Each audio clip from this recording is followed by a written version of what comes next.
Glória ao Pai, ao Filho e ao Espírito Santo, como era no princípio, agora e sempre. Amém. Lucas 15, 1 a 10.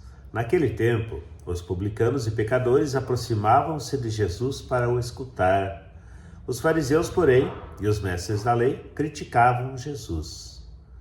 Este homem acolhe os pecadores e faz refeição com eles. Então Jesus contou-lhes esta parábola. Se um de vós tem 100 ovelhas e perde uma, não deixa as 99 no deserto e vai atrás daquela que se perdeu até encontrá-la? Quando a encontra, coloca-a nos ombros com alegria e, chegando em casa, reúne os amigos e vizinhos e diz: Alegrai-vos comigo, encontrei a minha ovelha que estava perdida. Eu vos digo, assim haverá no céu mais alegria por um só pecador que se converte do que por 99 justos que não precisam de conversão. E se uma mulher tem 10 moedas de prata e perde uma, não acende uma lâmpada, varre a casa e a procura cuidadosamente até encontrá-la? Quando a encontra, reúne as amigas e vizinhas e diz: Alegrai-vos comigo, encontrei a moeda que tinha perdido. Por isso eu vos digo, haverá alegria entre os anjos de Deus por um só pecador que se converta. Palavra da salvação, glória a vós, Senhor. Alegria, procura, encontro, iniciativa, são palavras interessantes nesse texto de Jesus.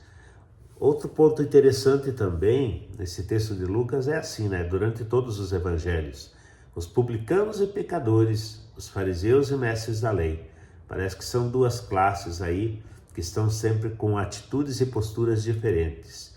Mas algo que chama atenção também, os pecadores. Quem eram? Parece que é um grupo específico que só eles cometiam pecados, enquanto os outros parece que são diferentes? Ou será que os publicanos não eram tão pecadores como esses? Ou os fariseus e doutores da lei? Creio que Lucas evidencia isso, coloca dessa forma, para evidenciar o pensamento da época. Os publicanos, ou melhor, os fariseus e mestres da lei, consideravam-se justos, consideravam-se puros, consideravam-se cumpridores da lei, e, portanto, os publicanos eram pecadores porque eram considerados traidores dos judeus, prestavam serviços aos romanos. E esse outro grupo de pecadores, provavelmente porque eram pobres ou porque eram doentes ou tinham algum problema assim, e eram considerados pecadores. Mas então Jesus vem e fala para eles que, olha, o pecador é tão amado, tão importante para Deus como qualquer um de vocês, Vocês podem julgar que talvez aí a maioria de vocês seja justo, seja correto, seja puro, o suficiente para ir para o céu, mas Deus está preocupado com aquele que ainda não está pronto, com aquele que está afastado, com aquele que se perdeu, E aí coloca essas duas parábolas, a da ovelha que se perdeu e da moeda que se perdeu. Aí tem até a questão de percentual, Uma ovelha de 100 é 1%, uma moeda de 10 é 10%. Talvez aí até para caracterizar questões de economia, na época Jesus coloca dessa forma, para que abranja aí todas as classes ou mais de uma classe econômica, para dizer que todos para Deus são importantes, A matemática de Deus aí na realidade é diferente da nossa.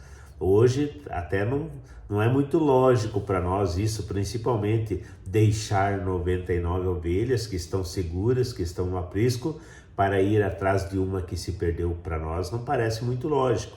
No entanto, para Deus, e Jesus ressalta isso, é muito importante. Por quê? Porque cada um é importante para Deus. Porque Deus ama a mim, a você, a cada um de nós, de maneira única e exclusiva. Então Ele não quer perder ninguém. Ele não ama menos quem peca mais ou quem está mais afastado. Ele ama mais e espera que se recupere, espera que volte ao caminho, espera que volte às boas atitudes, espera que converta o coração, espera que volte a ser justo, que procure ser justo, que procure o caminho de Deus. Então esse é o Pai, é isso que Jesus evidencia, o Pai misericordioso, e diante desses fariseus e mestres da lei que tinham o coração fechado e que achavam que eles eram justos. Então Aí Jesus coloca eles em confronto. Será que eu sou tão justo? Será que Deus também me procura? Ou Deus não precisa me procurar porque eu estou, né, já certo no caminho? E aí Jesus fala da alegria, né, da alegria de Deus, daqueles que se convertem, daqueles que de repente em algum momento se perderam na vida e em algum momento se encontram novamente com Deus e procuram se reconciliar e fazer um caminho justo e santo. E isso é muito importante para nós, a cada um de nós, saber que Deus tem alegria quando nós nos voltamos para Ele e procuramos viver a sua palavra, o seu evangelho, os seus mandamentos. Um dia abençoado para você, até o próximo vídeo.